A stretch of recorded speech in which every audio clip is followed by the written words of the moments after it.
Olá,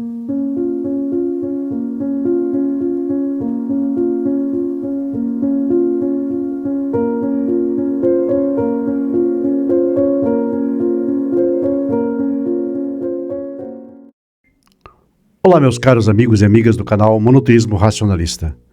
Espero que tudo esteja bem com vocês. Bom, vamos nós então, mais uma vez, para um react sobre o último debate. Vocês já perceberam como o cristianismo é uma religião extremamente subjetiva? Mas o que seria algo subjetivo? Subjetivo é tudo aquilo que é próprio do sujeito ou a ele relativo.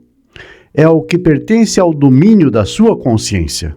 É algo que está baseado na sua interpretação individual, mas pode não ser válido para todos. Subjetivo é o oposto de objetivo. Um conhecimento subjetivo é aquele que depende do ponto de vista pessoal, individual, que não é fundado no objeto, mas condicionado somente por sentimentos e afirmações arbitrárias do sujeito.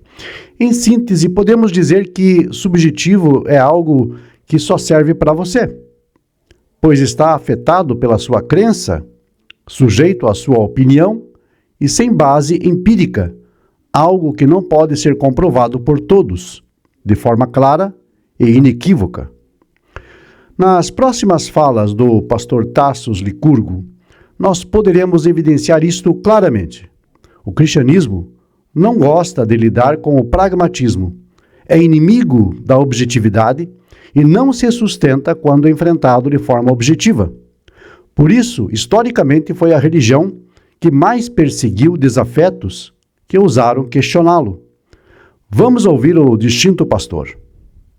A diferença é que o pecado no cristianismo é mais do que uma escolha. O pecado exerce um poder. Tanto é assim que as escrituras se referem às pessoas que não entregaram sua vida a Jesus como escravos do pecado. Vejam que ele diz que no cristianismo o pecado é mais do que uma escolha. Interessante, que pela Torá o pecado é só isso mesmo, uma escolha. Vamos ler aqui o que diz Deuteronômio 30, verso 19. Os céus e a terra tomo hoje por testemunhas contra vós, de que te tenho proposto a vida e a morte, a bênção e a maldição. Escolhe, pois, a vida para que vivas tu e a tua descendência. Muito bem. Se a vida e a bênção consistem de uma escolha, ora, também a morte e a maldição consistem do mesmo, uma escolha. Desta forma, a única maneira para que alguém peque ou siga pelo caminho da morte e da maldição, é por meio de uma escolha objetiva e pessoal. E da mesma forma, aquele que segue o caminho contrário da vida e da bênção. Sim, caro pastor Tassos, segundo a Escritura, segundo a sua Bíblia, qualquer caminho que tome, o homem estará escolhendo. Veja bem, Provérbios 3, verso 31. Este verso nos alerta a não escolhermos os caminhos do homem violento. Salmo 25:12 nos diz que o homem que teme a Deus, ele o ensinará acerca dos caminhos que deve escolher. Isaías 65:12 nós lemos que Deus rejeitaria aqueles que escolheram o que não lhe agrada. Josué 24:15 adverte os israelitas a escolher a quem eles desejavam servir, se aos deuses das nações ou Hashem. É bom saber que no cristianismo o pecado é mais do que uma escolha, porque segundo a Escritura, é só isso mesmo e nada além disso. Isso evidencia que não estamos aqui tratando com uma religião que de fato respeita o que diz a Torá e os profetas. Diz ainda o pastor Tassos que o pecado exerce um poder. Aqui tendo em vista que o cristianismo é uma religião que nasceu de certas superstições pagãs derivadas da magia popular, mesclada com algumas pitadas de judaísmo caboclo galileu, podemos concluir que o pastor está se reportando a algo supostamente metafísico, ao fictício diabo cristão, chefe e príncipe dos supostos demônios do folclore popular, coisa recorrente entre aqueles que o próprio Novo Testamento chama de turba ignorante da lei, de acordo com João 7,49. Quando ele diz que o pecado exerce um poder, isso soa absurdo, porque pela Escritura não existe poder senão Deus, o Criador. A injunção clássica Ein od milvado deixa isso muito claro. Em Deuteronômio 4:35 nós lemos: A ti te foi mostrado para que soubesses que o Senhor é Deus, Elohim, nenhum outro há senão Ele, em od milvado. Assim, tendo em vista que Elohim vem de um radical que significa força ou poder, ou seja, El, isso seria o mesmo que se dizer que não há poder, não há poderes, senão Ele. Unicamente Ele. Atribuir força ou poder a algo fora de Deus é a exata definição de politeísmo. Atribuir força ou poder a algo ou alguma coisa é, por definição, animismo. O pecado não tem força alguma que não a sua própria escolha, senhoras e senhores. O seu próprio desejo ou vontade, como foi aqui expresso pelas passagens citadas anteriormente. Se você pode escolher, é sinal que não há nenhuma força que cause isso, senão a sua própria escolha. E se é uma escolha determinada pela sua vontade, é sinal de que você também pode, de forma idêntica, escolher o melhor, escolher a vida, a justiça e a retidão. Você só não faz isso se você não quiser. Ao dizer que existe um poder no pecado, o pastor está nos induzindo a crer que há algo fora de nós que nos conduz ao erro, coisa que as escrituras hebraicas jamais anunciaram. Ou seja, trata-se de uma influência externa, alienígena à lei divina.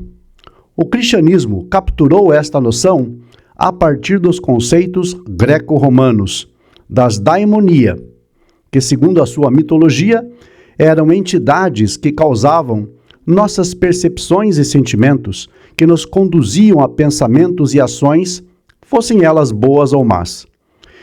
Mas quão distante disso está a Torá?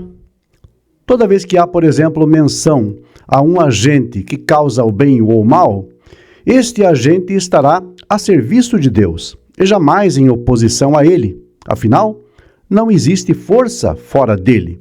Não há poder que não seja ele ou dele. Isto é monoteísmo, senhores. O resto é animismo e politeísmo maquiado, obliterado por uma máscara que te faz pensar ser algo coerente. Assim é o cristianismo, que ainda hoje honra os deuses pagãos por trás de um falso semblante monoteísta. Porque depois da salvação, Deus não nos abandona. O Espírito de Deus passa a habitar em nós e nos dá a possibilidade de romper com as correntes do pecado e superar situações com as quais muitas pessoas estiveram envolvidas por anos, se não décadas. Esta declaração é altamente subjetiva. Trata-se de uma crença, sem confirmação na realidade, sem um gesto sequer de empirismo. Normalmente o cristianismo acredita que o pecado seja apenas uma violação moral, o que no judaísmo, por exemplo, é bem diferente. Quando o pastor fala em superar situações nas quais muitas pessoas estiveram envolvidas, ele certamente está pensando em alguma violação moral. Pela Torá, como vimos, tudo isso está encerrado dentro dos limites de nossas escolhas pessoais. O que a pessoa precisa para abandonar essas violações não é a influência de algum espírito, e sim a sua decisão, a sua escolha do melhor caminho. Sem a sua decisão pessoal, não haverá nenhum suposto espírito, fantasma, demônio ou aparição que possa te ajudar. E mesmo que houvesse tal ação, ela seria inócua, uma vez que sair ou permanecer naquela condição compete ao próprio indivíduo, como salientam as Escrituras.